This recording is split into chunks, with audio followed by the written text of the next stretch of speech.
Assalamualaikum sahabat Islami.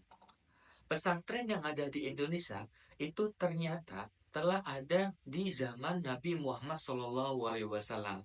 Jadi pesantren-pesantren yang ada di Indonesia itu mengikuti jejak Nabi Muhammad SAW.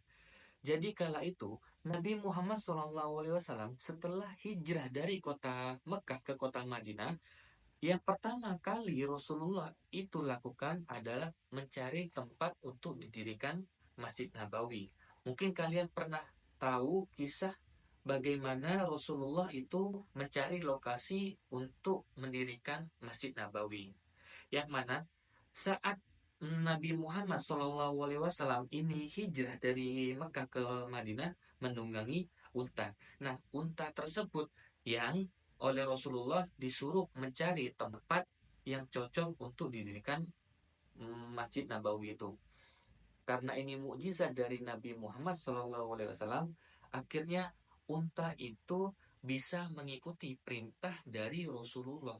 Akhirnya unta menemukan suatu tempat yang akan dijadikan Masjid Nabawi sampai saat ini. Itu karena pilihan dari unta yang ditunggangi oleh Nabi Muhammad SAW. Karena sudah dipilih oleh untanya Nabi Muhammad, akhirnya Nabi Muhammad memutuskan lokasi tersebut akan didirikan masjid yang namanya Masjid Nabawi. Sampai sekarang yang kita tahu di Madinah, Masjid Nabawi itu adalah pilihan dari untanya Rasulullah. Setelah Nabi Muhammad mendirikan Masjid Nabawi di kota Madinah tersebut, di situ ada yang namanya kaum Muhajirin dan kaum Ansor. Kita sudah tahu pastinya, jika kaum Muhajirin dulunya itu rata-rata orang fakir miskin. Jadi yang tidak mempunyai keluarga, yang keluarganya mati syahid saat berperang, yang memang tidak mampu secara finansial, ini ikut hijrah Rasulullah ke kota Madinah. Di situ Rasulullah memberikan kesempatan kepada kaum Ansor. Siapa yang ingin menolong, membantu kaum muhajirin, jadi menampung kaum muhajirin ini. Kala itu awal-awal Rasulullah ini hijrah ke kota Madinah, kaum muhajirin ini masih tidak terlalu banyak, bisa dihitung jari lah. Jadi kaum Ansor, yakni kaum yang memang tinggal di kota Madinah, yang bisa dibilang berkecukupan lah, ini masih banyak yang mau menampung kaum-kaum muhajirin tersebut. Seiring waktu, kaum muhajirin ini tambah banyak yang berpindah ke kota Madinah. Dan tidak banyak juga kaum Ansor yang masih mampu menampung kaum Muhajirin. Akhirnya Nabi Muhammad SAW memberikan tempat untuk kaum Muhajirin yang tidak mempunyai tempat tinggal. Yang mana tempat tersebut berada di belakang Masjid Nabawi yang kita sebut Asufa. Jadi Asufa ini artinya tempat penampungan. Jadi kaum muhajirin yang tidak mempunyai tempat tinggal oleh Rasulullah disuruh tinggal di belakang Masjid Nabawi. Nah, disitulah asal mula pesantren yang didirikan oleh Nabi Muhammad SAW. Jadi As-Sufa itu, tempat penampungan itu, nama pesantrennya Rasulullah itu dihuni oleh kaum muhajirin. Jadi di situ sudah diniatkan oleh kaum muhajirin untuk menjadi zuhud. Jadi menghindar dari maksiat, menghindar dari kemewahan. Tapi meski kaum muhajirin tinggal di As-Sufa itu, bukan berarti kaum muhajirin yang tinggal di situ berniat bermalas-malasan. Jadi niat muhajirin tinggal di situ itu untuk menimba ilmu, bisa berinteraksi langsung dengan Rasulullah, dan berniat untuk menjadi zuhud. Jadi memang menjauh dari kemaksiatan. Akan tetapi kaum muhajirin ini, meski setiap harinya ini berfokus mencari ilmu, menghafal Al-Quran, berinteraksi dengan Rasulullah, itu di waktu malam, di siang harinya, para kaum muhajirin ini tetap bekerja. Ada yang bertani, ada yang memecah biji-bijian. Jadi, kaum muhajirin bukan bermalas-malasan di tempat yang dituju oleh Rasulullah tersebut. Karena yang menempati di As-Sufa itu sudah mulai banyak, Akhirnya Rasulullah itu menunjuk kaum Ansor untuk memimpin dari penghuni As-Suffah. Jadi As-Suffah itu tempatnya, dan yang menempati itu namanya Ahlus Suffah. Rasulullah itu menunjuk Abu Hurairah. Abu Hurairah sendiri itu dari kaum Ansor. Kita tahu Abu Hurairah ini orang yang berkecukupan. Tapi Abu Hurairah, sahabat Abu Hurairah, lebih memilih tinggal bersama para ahlu sufah yang lain, yakni tinggal di as-sufah, supaya bisa berinteraksi langsung dengan Rasulullah, bisa lebih dekat dengan Rasulullah. Akhirnya Rasulullah menunjuk Abu Hurairah untuk memimpin kalangan ahlu sufah yang tinggal di as-sufah itu. Jadi jika ada Rasulullah punya kepentingan, Rasulullah ingin memberikan informasi kepada ahlu sufah, Rasulullah bukan melewati sih. Jadi Rasulullah itu memberikan info terlebih dahulu kepada Abu Hurairah.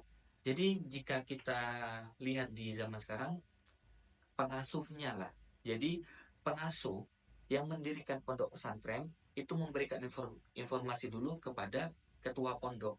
Nah, nanti ketua pondok ini yang akan menyebarkan info dari pengasuh kepada santri-santrinya. Sama seperti itu.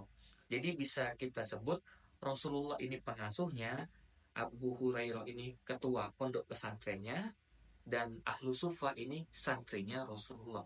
Jadi jika ada apa-apa, pasti Abu Hurairah dulu yang diinformasikan, yang dikasih tahu tentang informasi tersebut.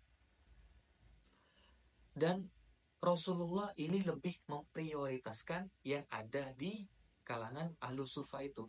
Jadi jika ada sahabat Nabi yang memberikan sedekah kepada Rasulullah, pasti sedekah itu diberikan lagi kepada Ahlu Sufa. Jadi Rasulullah tidak mengambil sedikit pun sedekah yang diberikan sahabat tersebut.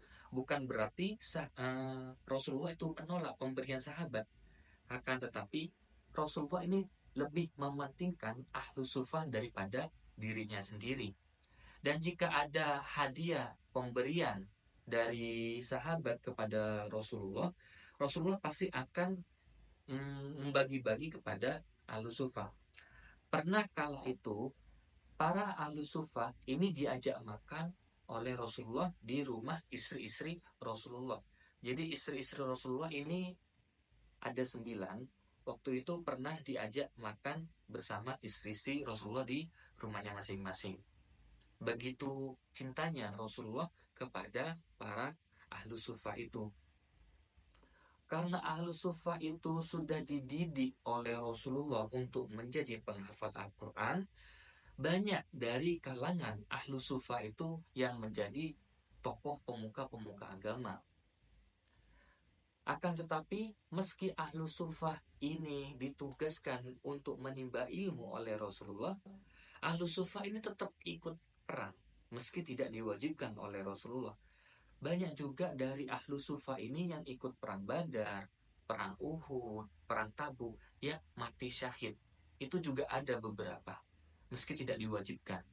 Yang diwajibkan adalah kaum-kaum di luar ahlu sufah itu sendiri. Karena ahlu sufa ini sudah sejak zaman Rasulullah sudah dididik menimba ilmu, di zaman Sayyidina Umar bin Khattab, Sayyidina Umar ini menyuruh para ahlu sufa yang sudah dididik oleh Rasulullah itu untuk menyebar ke seluruh dunia, untuk menyebarkan Islam yang sudah diajarkan oleh Rasulullah. Jadi tidak heran jika Islam itu begitu besar, begitu pesat menyebar ke seluruh dunia. Kita bayangkan saja, yang mana dulu Rasulullah ini mempunyai pengikut, yakni pengikut agama Islam itu bisa dihitung jari. Pertama yang mengikuti jejak Rasulullah, yakni yang menganut agama Islam itu istrinya sendiri, Siti Khadijah. Setelah itu Abu Bakar dan diikuti sahabat-sahabat yang lain. Itu pun masih sembunyi-sembunyi. Karena waktu itu banyak yang menentang Rasulullah, oleh karena itu Rasulullah berpindah ke Madinah. Nah, asal mula Islam itu menyebar luas ke seluruh dunia mulai dari ujung dunia timur sampai barat, sampai ke Indonesia pun, itu karena dari Ahlus Sufa tersebut. Dari zaman Umar bin Khattab, Ahlus Sufa itu sudah disuruh menyebar ke seluruh dunia. Itulah kisah dari Ahlus Sufa yang menempati di belakang Masjid Nabawi yang kita sebut As-Sufa, tempat penampungan, tempat bernaung. Nah, pondok pesantren ini, pesantren yang didirikan Rasulullah ini, yang diikuti oleh kebanyakan orang dari zaman dulu sampai sekarang, yang mana kita sebut pondok pesantren. Dan kita juga tahu, di dalam pondok pesantren, mungkin sahabat Islami juga pernah mondok di suatu pesantren. Di situ juga ada kegiatan belajar mengajar, yang mana kita diajarkan untuk menghafal Al-Quran, kita diajarkan ilmu tajwid, ilmu nahu, ilmu sorof, kita diajarkan untuk membaca kitab kuning. Itu tradisi dari Rasulullah saat itu. Bisa dipastikan jika pesantren yang ada di sekarang itu bukan semata-mata ide dari para kiai, bukan. Karena para kiai dan para ustadz itu mengikuti sunnah Rasulullah. Sunnah Rasulullah bukan hanya yang dilontarkan oleh ucapan dari kanjeng Nabi, akan tetapi sunnah Rasul ini dari perbuatan Nabi, dari pendapat Nabi, dari ucapan Nabi, itu sunnah Rasul. Jadi kalian bersyukurlah yang pernah, yang sempat tinggal di pondok pesantren, karena yang tinggal di pondok pesantren itu tanpa disadari sudah mengikuti jejak Rasulullah, yakni sunnah Nabi. Jadi itulah asal usul dari pondok pesantren yang ada di Indonesia. Bukan hanya ada di Indonesia, mungkin di negara-negara lain juga ada asrama pondok, tempatnya pondok pesantren, yaitu memang mengikuti jejak dari Rasulullah. Semoga kita selalu istiqomah mengikuti jejak Rasulullah, dan semoga kita selalu dalam lindungan Allah. Amin.